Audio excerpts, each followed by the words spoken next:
Hey, second graders, we're ready to start our new chapter book. This one's called Blue in the Face, a story of risk, rhyme, and rebellion by Jerry Swallow. Here's briefly what this story is about. Elsbeth Puhle can throw a tantrum the way a pro quarterback can throw a football. In other words, she's very good at it. So when her parents refuse to buy her a pet alpaca, she screams, hollers, and holds her breath until she passes out. When she wakes, she finds herself in a magical kingdom inhabited by characters she only thought she knew. Humpty Dumpty is a 007 type spy. Bo Peep is highly trained in the art of Shaolin stick fighting.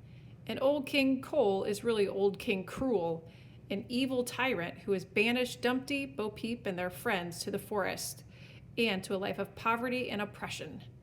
Self-centered as she is, Elsbeth couldn't care less about their plight.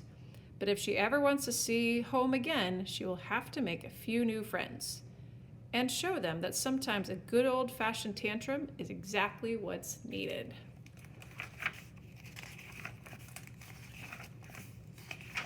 Chapter 1.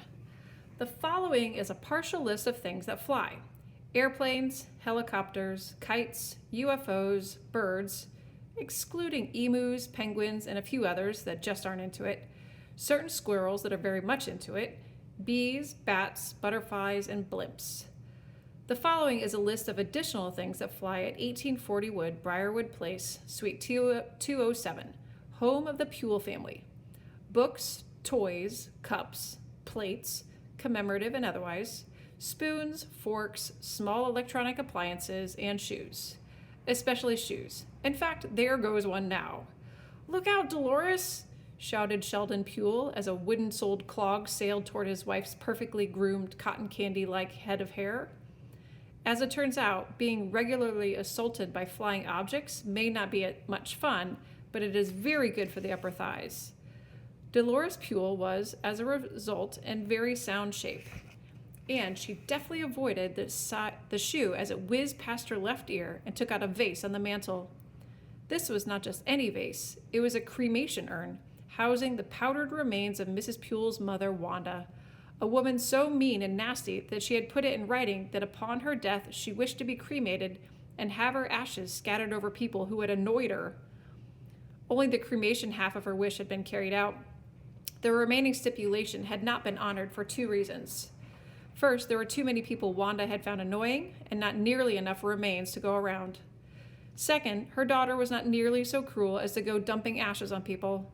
The meanness had apparently skipped a generation and been passed down to Mrs. Puhle's 11-year-old shoe-throwing daughter, Elsbeth. Mrs. Puhle shrieked at the sight of the urn falling toward the tiled floor below. The vase shattered with a dull crunch, while a small mushroom cloud of Mrs. Puhle's mother wafted into the air, partially covering Mr. Comfy, the formerly all-black family cat, an animal that had during Wanda's lifetime annoyed her a great many times. Meanwhile, Elsbeth was reloading. This time she was winding up to hurl one of Mr. Puhle's golf clubs like a javelin. Elsbeth despised those golf clubs as much as one person can despise an inanimate object. When her father was not busy working, gallivanting all about the country doing his silly job, he should have been spending time with his daughter, she thought, not chasing a tiny ball around a park full of holes. "No, no," pleaded Sheldon Puhle, taking refuge behind an easy chair. "Those clubs are brand new." "I don't care," shouted Elsbeth. Her chubby face, already the shape of a pomegranate, was beginning to resemble one in color as well.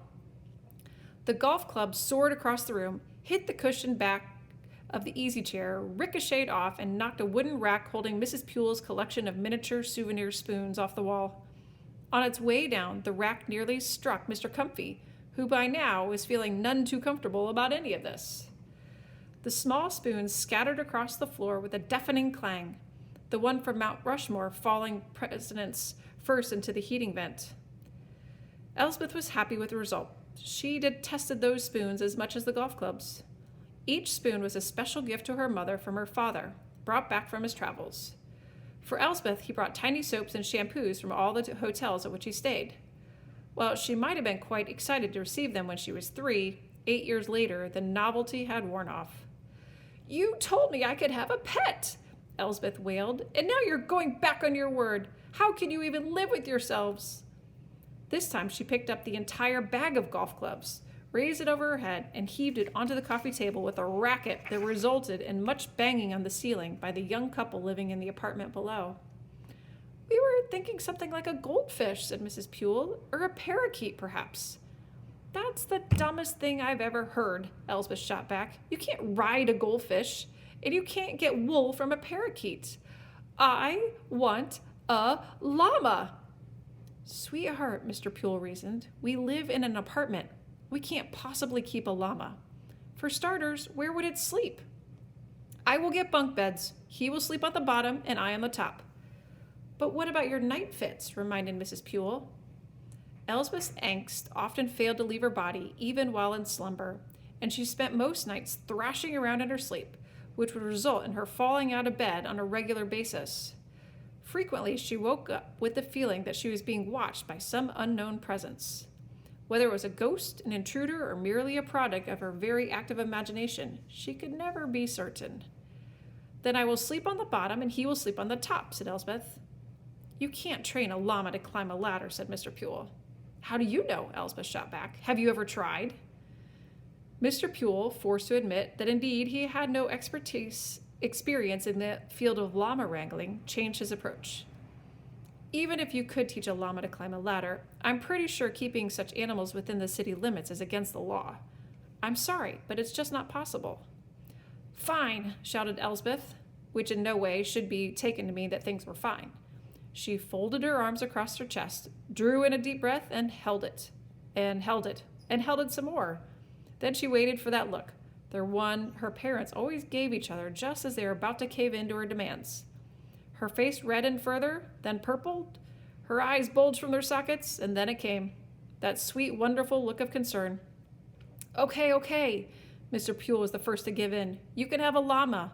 We'll just have to find a way to make it work." Elsbeth drew in a deep breath. She smiled and ran to her father. Still a little dizzy from the lack of oxygen, she took a zigzag path getting there. "Thank you, Daddy," she said, falling into his arms. "You're the best father in the whole wide world." Yes," said Mr. Pewell with a nervous chuckle, thinking that perhaps the exact opposite might be true. As Sheldon hugged his daughter, he was looking over her shoulder at Dolores, whose face bore the same look as his own, a look that said, "What have we gotten ourselves into this time?" "My friends at school are going to be so jealous," Elsbeth beamed. This statement was wrong on 2 counts. As you might imagine of a person in possession of such poor manners, Elsbeth had no friends at school.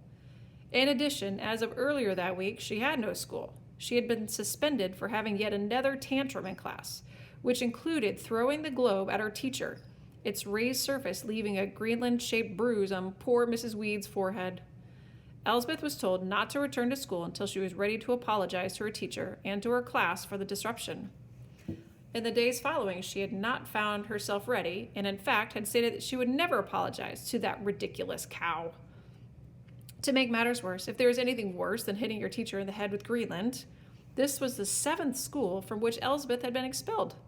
In the entire city, there was only one school that had not banned her from admittance, and that was the very prestigious and very expensive private school known as the Waldorf Academy, which was in no way related to that salad with the walnuts in it.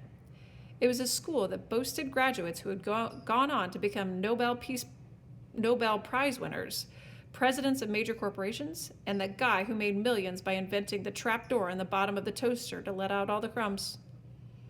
Elsbeth's parents had arranged a meeting on the following Tuesday with the school principal.